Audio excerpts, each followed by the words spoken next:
Hello everyone and welcome to Alternate Intelligence. If you haven't seen the last few videos, go ahead and go back and work your way up from there. Today we're going to be priming our mental imaging realm of thinking and then diving into the realization of spectrums. The last video we were covering polarity.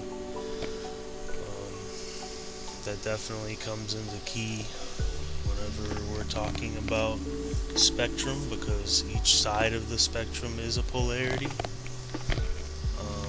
But let's start off with the center of our grid of reference, the star tetrahedron, the soul vehicle. Let's not forget how it looks.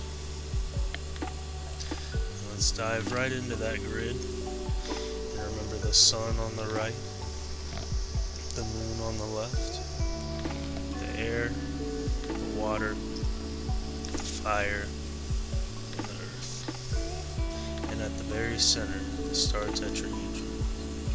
Now, we're going to be diving deep into the fire quadrant because we're going to be rapidly growing and learning at a fast pace with this.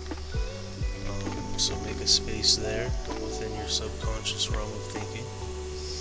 Just dive deep into that grid because we're going to be looking over the basics of spectrum. So here we have the electromagnetic spectrum. On one side, with the first polarity on the left, is radio waves, then microwaves, infrared, visible light, ultraviolet, X-rays, and gamma rays. As we can see, as far as the energy in the wave is concerned, the wavelength is wider. The more to the left we're looking, while to the right the wavelength is shorter and the frequency is higher. So that's high energy. Now let's not forget the color spectrum as well, which is in the visible light spectrum. We have red, orange, yellow, green, blue, indigo, violet. And with that, we can also correlate that with the chakra centers. We have the root chakra, the sacral, the solar plexus, the heart, the throat chakra, the third eye, as well as the crown at the very top. And if you notice, we go from red at the lowest energy up to violet at the very top.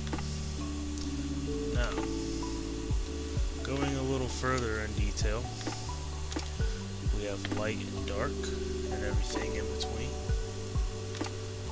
We have large and small.